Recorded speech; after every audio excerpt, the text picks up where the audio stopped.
desobediência, o espírito da ira.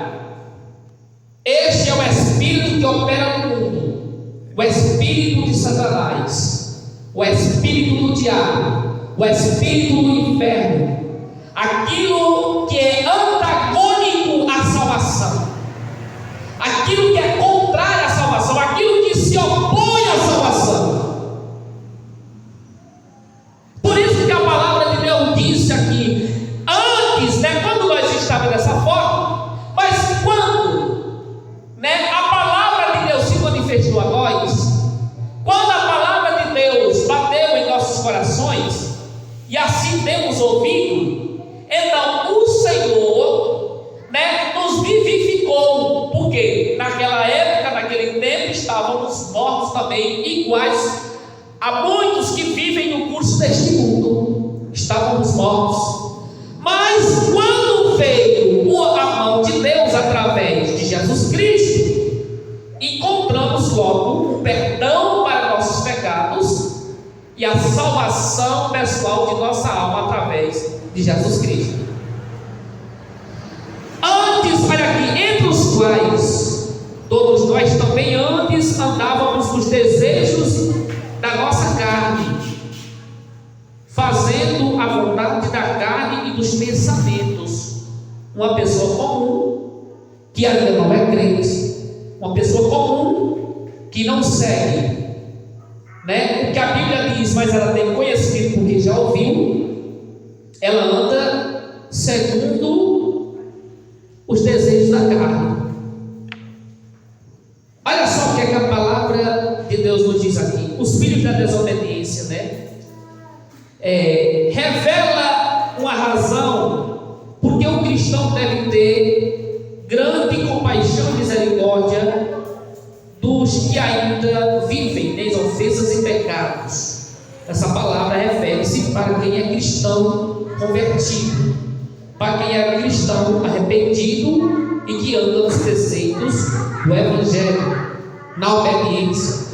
Todo aquele que crê que está sem Cristo é controlado pelo príncipe das potestades do ar. Quem é ele? Satanás. Sua mensagem, ela obscurece, A mensagem é obscurecida por quem? Por Satanás, para que não vejam a verdade de Deus. A pessoa, muitas vezes, aquela pessoa comum, ela ouve o Evangelho, ela ouve a palavra, mas ela não se desperta para poder resistir à força de seus maus pensamentos, que conduz ela às ações carnais.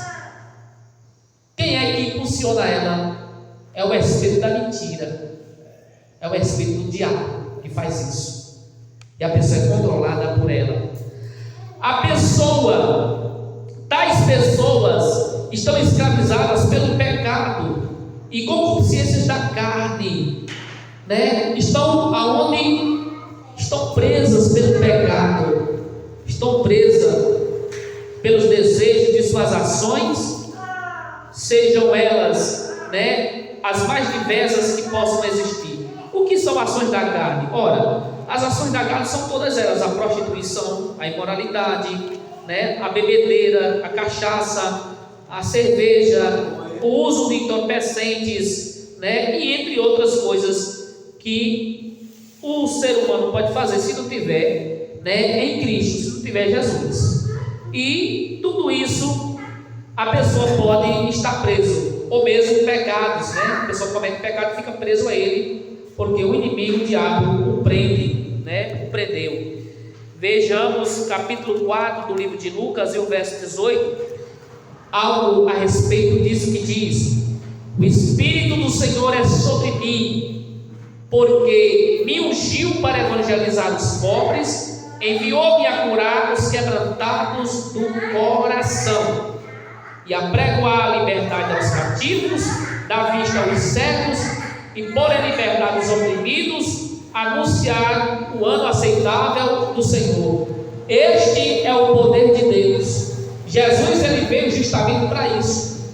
Jesus, ele veio para libertar aqueles que são prisioneiros dos vícios, aqueles que são prisioneiros dos seus desejos, prisioneiros dos seus pensamentos malignos, ações que são, não são benéficas, são maléficas, malignas, que não contribuem, não contribuem a não ser para o mal. Mas Jesus disse: Deus me ungiu para evangelizar, e foi isso que Jesus fez. Quando Jesus veio aqui, Jesus encontrou o povo emergido nas trevas, na concupiscência do pecado, no curso do mundo. Louvado seja o nome de Jesus. A pessoa irregenerada por causa da sua condição espiritual não poderá compreender nem aceitar a verdade, a parte da graça de Deus. Não consegue. A pessoa que não é regenerada, ou seja, ela ainda não foi transformada no seu interior, no seu espírito, na sua condição moral, porque ela está presa. É o que diz a palavra de Deus, Entre nós andávamos dessa forma. Antigamente a gente andava desse jeito, presos nos pensamentos, presos nas bebedices, na idolatria, se ajoelhando diante de tudo aquilo que não presta, carregando nas costas tudo aquilo que não se deve. E aí, sobre isso, a Bíblia chama isso dos filhos da desobediência. Porque a pessoa que faz dessa forma, ela não está obediente. Mas o crente, ele não pode mais andar nesses rudimentos, porque ele tem a sua salvação.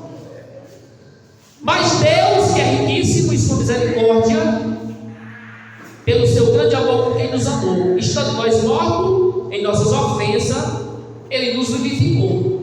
Todo aquele ser humano que aceita Jesus como Salvador, ele é regenerado pelo poder que há no sangue de Jesus, transformado, seus pecados perdoados, e ele é salvo. Salvo pela graça.